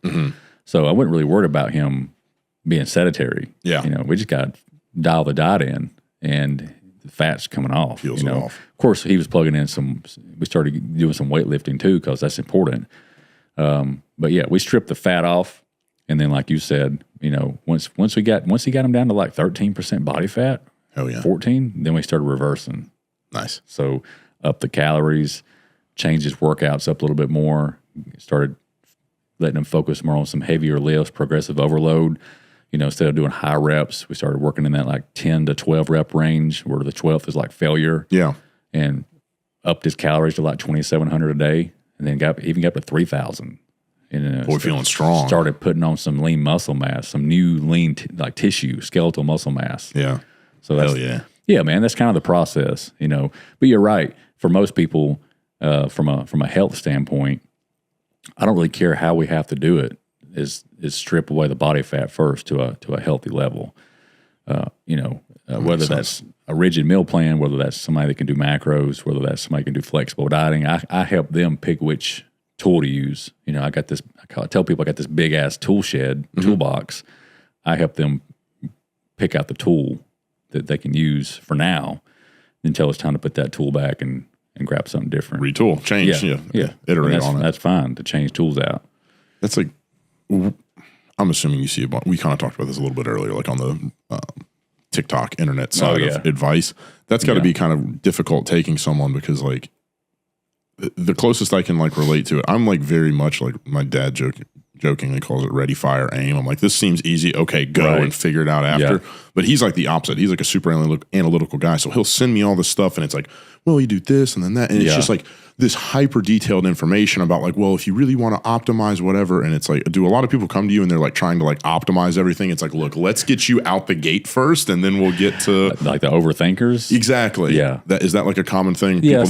Some people, man. Yeah. I'll have people come to me that try to like out supplement their way.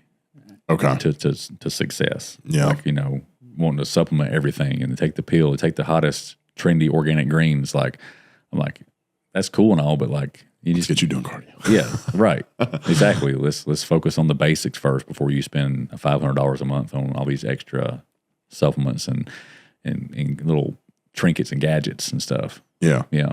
That's crazy. Yeah, it is crazy. And I don't know. There's just so many things. I guess it's like a societal thing, or just the way that like everything is set up now. Like I was watching some of your stuff, and you were talking about like all the different like pitfalls that people fall into, whatever, like going in, like weekend binging, like all that stuff. And it's, I don't know. It is kind of crazy how much thought you have to put into something relative. I mean, just to lose weight, I guess. Like it's depends on how bad they want it, man. Like it's a lot of it's mindset. Like people come to me and I tell them, I try to get people not to sign up with my program. Like, like literally, like I put that much like question. I'm like, are you sure you're ready to commit and do what it takes to do this? Like it's going to take some change. Things don't change until things change. Like I'm upfront with them.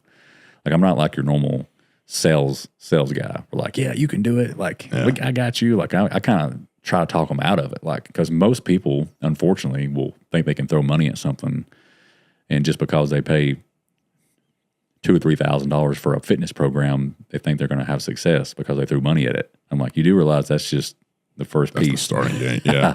Like you got to change your habits. You got to put in some efforts, and like really, really like we all got the same 24 hours. You know, like really, it's habits. It's daily habits. You know, people have been doing the same thing for years, and to try to rewire that and help somebody navigate through all that, it's a lot of work. Like, and I'm there to help them. Like, and that's why my style of coaching is a lot different. It's not cookie cutter. It's not copy and paste. It's truly like one of the pillars of my program is called lifestyle recalibration. Okay. To where we start off with some simple baby steps, and we sprinkle in new habits every month to keep the dial turning over a 6 to 12 month period.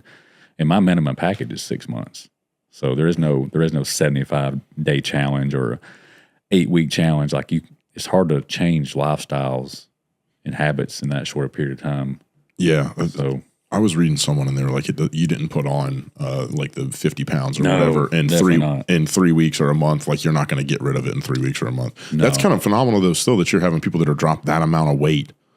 And still, I mean, like 4 months is a quick amount of time to drop that amount of weight. That's kind of rare, you know. That's definitely not the norm. Yeah, he just happened to end up being a guy that, you know, he had a good relationship with food. He wasn't binge eating. Okay, you know, it's like so many people.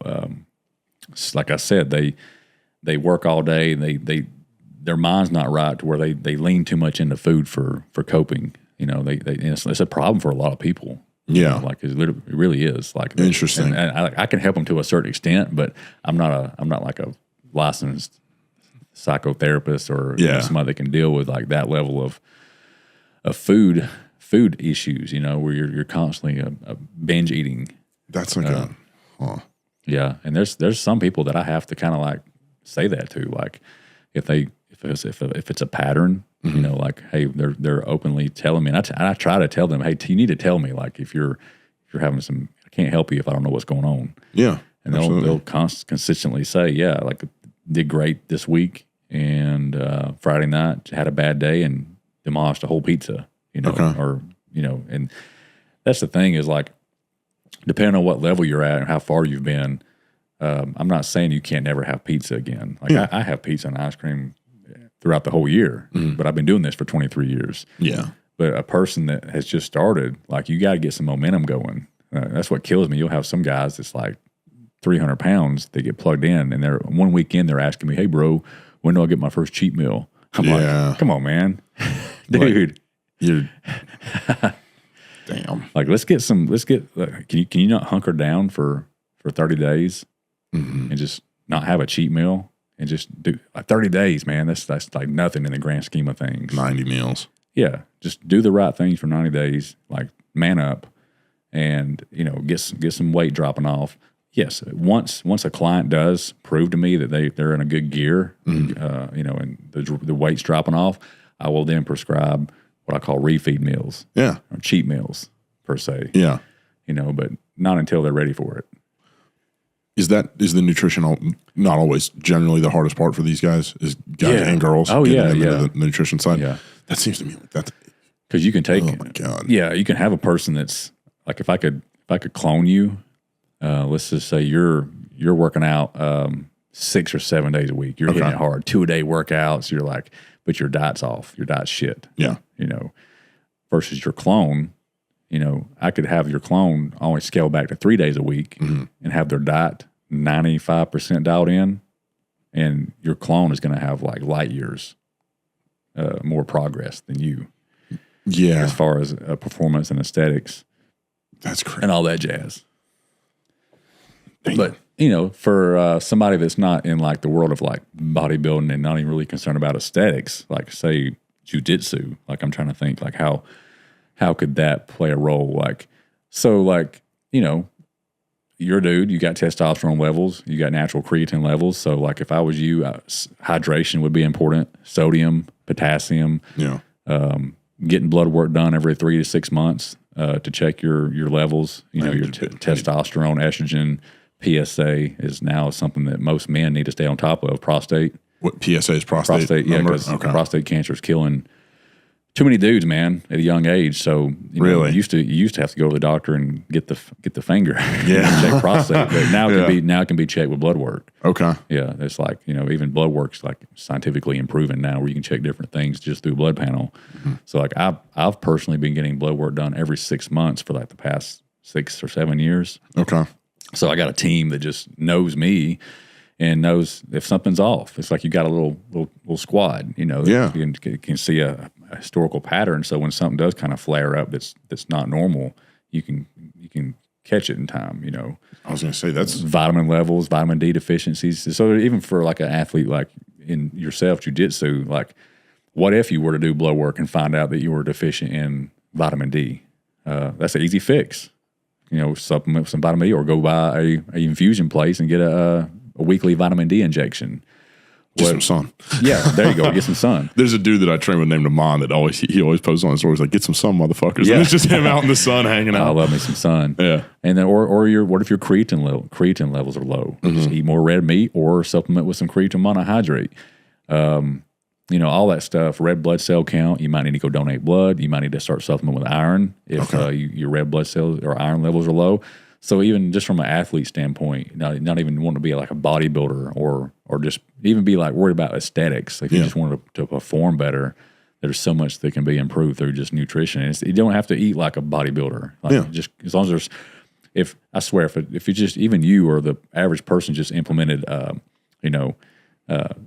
red potatoes, avocado, blueberries, and get around 150 to 200 grams of protein per day. If they just did those things right there, man, you would wipe out like half the disease in America if people would just do those things. Crazy. I think it's insane that people, I don't know if it's ignorance or what, where people are just so blind to what they put in their body having a negative impact on, like, for me, it's mental. Like if I sit there and like, okay, I had a bunch of guys over on Saturday and we all watched the UFC fights. Yeah. UFC 300. We ordered 5 Domino's pizzas. Oh yeah, man. I destroyed me a pizza just a few nights ago. Medium pizza. Dude, the next day I was like in a fog. I was like, what is going, like, I just felt so slow mentally, but it's like, if for me, it's like if I eat better quality food, I just feel sharper. Like if we were having this conversation and I had like loaded up on whatever last night, I'd be like, like sitting here groggy as hell trying to like.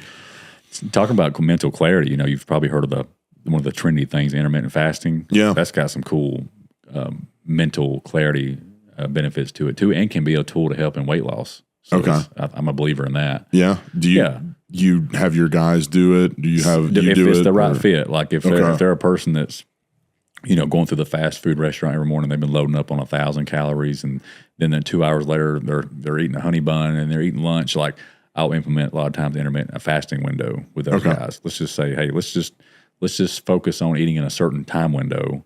Okay, it's so simple. Shoot for 200 grams of protein in that window, and when you got to strategically think about ways to get in 200 grams of protein in an 8-hour window, that changes your food choices. Yeah, 100%. That's not an easy thing. No, you don't accidentally just get in 200 grams of protein a day. So just that's what I call just baby steps. You tell them when to eat in a window, 200 grams of protein, and that's like baby step number one for some people. Like I said, it's just a tool in the tool shed. But just intermittent fasting in general, like when you just kind of stop focusing on food. We're so wired to eat 3 square meals a day. Yeah. That's not how it's always been. Yeah. So when you try to stop that, and it's like, okay, I'm not eating breakfast. I'm not eating really lunch. It feels kind of weird. You're so used to like kind of getting that dopamine hit of food, like carbs feel good to eat. Yeah. You feel good. You're like, you got to learn to kind of like manage stressors in life without food. It's very weird, because like, I've always broke my fast with a smoothie. Okay. That's been like that for, probably the past 6 or 7 years. Could be almond milk, Greek yogurt, oats, could be a fresh sliced banana, could be some berries, could be some almond butter in there, cinnamon. I've even put whole eggs in my smoothie before. Yeah. Just change it up a little bit. Good quality whey protein, add in some creatine and branched chain amino acids. Like it's a powerhouse of a smoothie that I'm breaking my fast dense with. ass smoothie, yeah. 600 calories, a lot of protein, a lot of good healthy fats. Okay. And I have that usually at like 6 or 7 in the morning. But then when I'm going through different stages of myself and my own journey, like when I'm doing fasting for myself, or like usually when I'm cutting up for summer, okay, I have to shorten my eating window to help manage calories. And I can't have that smoothie. I was about to say that's a big chunk of your calories, like first thing in the morning. Okay. So it's like it feels really weird to get through working out and not have that smoothie right away. It does taste good. You look forward to it, and not have it for a certain period of time, it sucks. Are you a morning workout guy? Yeah. You like the mornings? Yeah. So I saw you're like a 4 a.m. like up before the sun's up type dude. Yeah. At one stage, I was getting up at like 3:30, 4 a.m. Jesus. A couple of years ago, but now not quite as aggressive. So okay. I get up at like 5. Okay.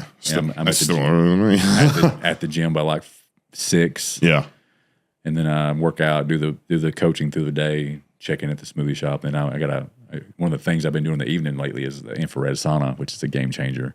Okay. How's that? You got an Oura ring? Yeah. Yeah. So I got the Whoop. Okay. Yeah. And, same functionality basically. So I had the most improvements in my numbers after I started sitting in the infrared sauna in the evenings. It's crazy. Really? All kind of alerts started going off on my Whoop, man. Like improved HRV, resting heart rate went down like 10 points. No shit. Went from like 68 to like, now it's like 55 average. Oh my God. And the only thing I changed was sitting in the infrared sauna in the evenings. Every night? Every night. Do you have one at your house? Yes. Or? Yep. Okay. I was going to say, I was like, I don't even know where I could get an infrared. I'm sure there's a spot around Atlanta I can get into an infrared sauna, but. Yeah. Huh. What's the difference between the IR and the traditional hot stone? So like, I've seen a bunch of people talk about the infrared thing, and I've just never gone down that rabbit hole. I just go into the regular one at the gym that I go to. Yeah. So like, I grew up on a traditional sauna. At the gyms, most of them have just the hot stone sauna that you pour water on top of the rocks and gets all steamy in there. And that's a really aggressive heat. It's just like a surface level sweat. Okay. It gets hot really fast. You can only handle like 15 minutes of that. It's like 180, 200 degrees. Cooking, or it's hot. And I like that. But the infrared, the actual infrared light technology, is a deeper sweat. So it's an internal sweat from inside out. It's pulling toxins from inside out of you versus just surface level. So I got to do that. I'm going to write that. So down. it's infrared's a whole different type of heat, and just the health benefits of it. That's why a lot of the cancer treatments centers in America have some of their treatments are infrared saunas. Infrared sauna, Atlanta. Yeah, really. Yeah, so for killing off and detoxifying like cancer cells and stuff like that, it does a good job from a cellular detox. And as far as like the science on, well, I did look up because I noticed I was sleeping like crazy deep, like having wild dreams. Okay. Like the first night I used it at my house. Oh my God. Yeah, I went to bed and like had the wildest dreams, like almost like I took melatonin. Really? And I woke up and I was like, that was weird. I didn't think much about it. Well, the second night, same thing. I got in the sauna, sleep, and then had the craziest dreams. Like I took melatonin. And that's why I've always avoided melatonin, because I don't like the crazy dreams it makes me have. So I Googled, I was like, does infrared sauna make you sleep deeper? And sure enough, it makes your body produce more natural melatonin. Oh, so you're mega dosing melatonin and don't know. So melatonin always made me groggy whenever I would take it. Like waking up in the morning, the first like 45 minutes, I was like, good God. Like, yeah, man, it can. So, but yeah, I get really good sleep now, and like I'm not as sore anymore. And it's just kind of like my evening therapy, man. Like I'll probably like an hour before dinner, I'll preheat the thing. Okay. Get it up to like 165, 170. And it don't take as much heat with an infrared. So like for an infrared sauna to be at like 165, it's hot. Like it's I sweat just as much in that as I would a traditional sauna. Okay. But yeah, about 20 minutes is all I can handle. I'll put my timer on, and I'll usually burn about 115 calories. In 20 minutes just sitting there. My heart rate gets up to like 105. It's almost like walking. I'm burning as much as calories sitting there as I would walking. I got to try this. I've never tried one. I've seen people talk about it. Like I've seen so much stuff. Like it kind of gets to a point where it's like hard to figure out. It's like, okay, what's a fad? What's real? Because like I've seen people talk about the infrared sauna, and then I've also seen people that are like, yeah, I put this infrared thing on my hair and it made my hair grow back. And I'm like, that smells like bullshit. Like, I don't know about that. They do make infrared gadgets that can wrap around like your knee if you have like a knee injury. Okay. And I've had some clients have some success in that. Really? Yeah. With like just like spot location, like spot knee injuries? Mm-hmm. That's nuts. You can get them off Amazon for like 40, 50, $100. Just stuff that wraps around certain body parts. That's sick. It's pretty cool, man. Yeah, just red light and therapy. Just look at red light therapy. You can. It was kind of originated from like spas. Okay. For people when they were getting facials, they had like the red light lamp shining over their face, and then like I guess it just kind of caught on into the exercise fitness world. That's nuts. Just it is really cool. People sitting there just like with red light all over them. Yeah, I've seen people talk about it, but I've just never gone down that rabbit hole. Yeah, this year has been like, and that really opened my eyes to like so many other things. Like I'm so glad I invested in the Whoop. Yeah, because it made me kind of focus on recovery, listening to my body. Like on the days that I would wake up and be like, you know what, like I'm kind of feeling run down. Like I probably need to take a break today from the gym and do like an active recovery. Yeah, like, this is spot on. Like it makes me like know that I need to listen to my body. Yeah, like this would be like it'll show like I'm 45% recovered. Okay, after even after a good night's sleep, depending on what happened, how much stresses there were, how hydrated you are, how you may not be fully recovered. Yeah, you still get run down.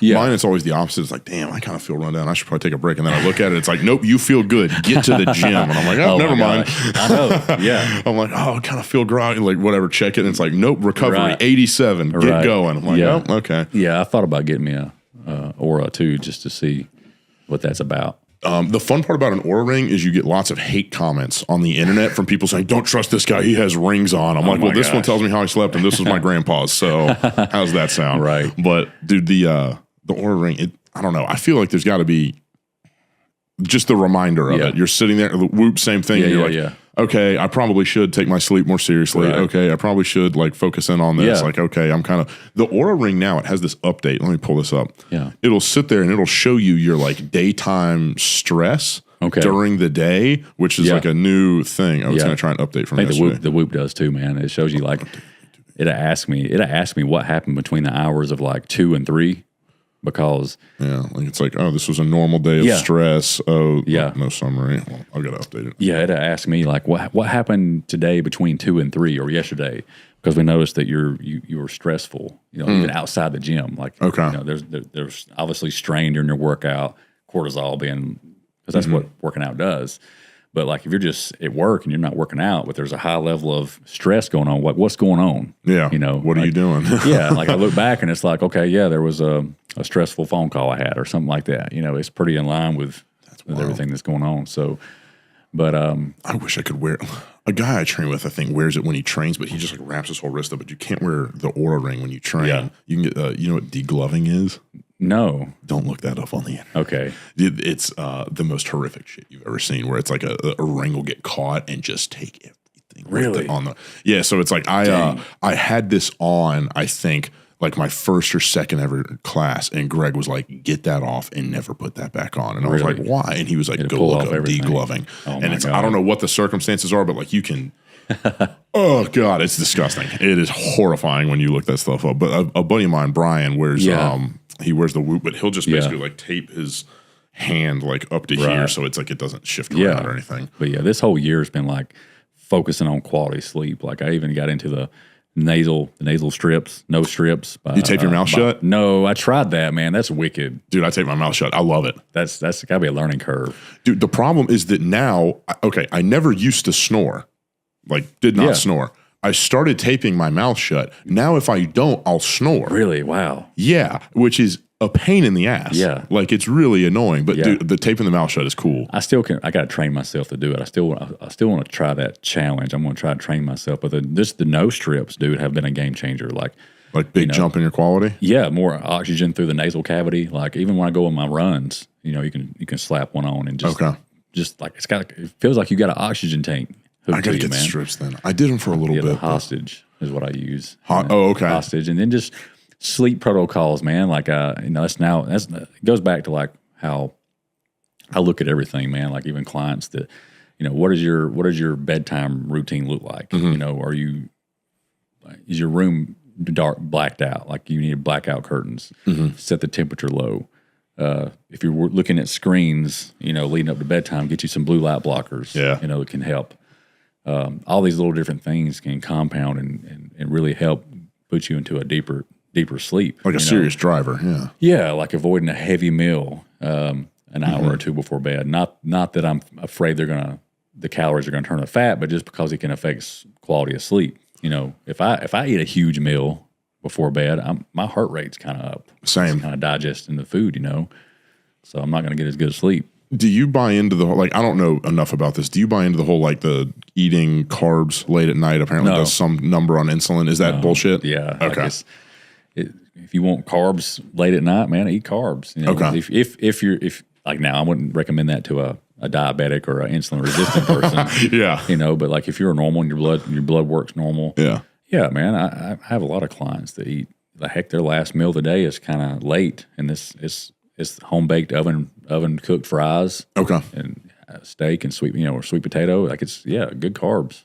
Is that like all stuff that you said you try and add in, like sprinkling a few habits every month? It's like, okay, first off, we're going to start off with not eating fast food. And then is that like where you try and get them to? Is like, okay, now we're going to really dial in your sleep because that's going to help with sleep and just everything. Yeah, all that stuff, man. Just keep turning it up a notch every month on different habits. And like I said, everybody's starting off in different spots. So I just kind of meet them where they're at and go from there. I might meet somebody that's already dialed into their sleep. But and another thing is, like I said, the blood work. So like big, it's almost like mandatory. Like, unless they can prove like semi-lab results of some recent labs, like I make them get blood work. And that does blood work show insulin sensitivity or resistance? Yeah, and you want to be fasted. What is it? You want to be insulin sensitive? Like, you want to have a good insulin response? Yes. Okay. Can you tell that at all if you don't take the test? Okay, some people can eat like a carb heavy meal and they can keep going about their day. Some people eat a carb heavy meal and they're like out of commission. Is that like an indicator in some capacity? Sometimes people, if they feel like really lethargic, sleepy after eating a heavy carb meal, that could be a sign of some insulin problems. Is there anything to do for that other than just like... if someone comes to you and they're like, you get their blood work back, and obviously they're not diabetic, but they're like leaning more insulin insensitive. Like, what do you do? How do you modify their diet? You got to. A lot of times, people that's got themselves in that situation is because they are eating all the processed stuff. Okay, the processed sugar, the crackers, trash, and all that stuff. So just by swapping out the bad carbs for good carbs, sometimes they'll heal themselves and become, they won't have to take insulin. Just off the carbohydrate quality. Yeah. That's crazy. I always figured it was like you had to like try and not get off carbs, but like tone down the total amount of carbs you're eating or something. Depending on the severity of it, sometimes you can do low carb to help speed that process up, that healing process. Yeah. And it just all depends on what they've been doing. Like, I'll ask them, like, hey, what is that's on the onboarding questionnaire. It says, be honest with this question. What do you normally eat for breakfast? What do you eat for lunch? What do you eat for dinner? Do you snack in between? How much alcohol do you drink? Yeah. Like, I tell them tell me all the nasty stuff. Yeah. Tell me exactly what you're eating or drinking. So once I get a good idea of what their habits are, we just like I said, baby step it, change it up a little bit. If someone wants to drink alcohol and lose weight, what should they drink? Oh man, well, all alcohol, man. I mean, it's one of those things where, it's the daily drinking that I think gets people in trouble. Oh, yeah. That's that's not what I was getting at. The occasional drink on the weekends. Yeah. I don't think it's going to really derail you. But like clients that want to keep having like their wine, like females want to have their wine every night, or dudes want to drink their bourbon. I tell them up front, like, I don't even think that's going to be such a snail pace journey, for you to ever overcome that, because a lot of people look at alcohol as from a calorie standpoint. It is calories, but when you drink over like 7 ounces of any alcohol, it's like totally wiping out a lot of your hormones.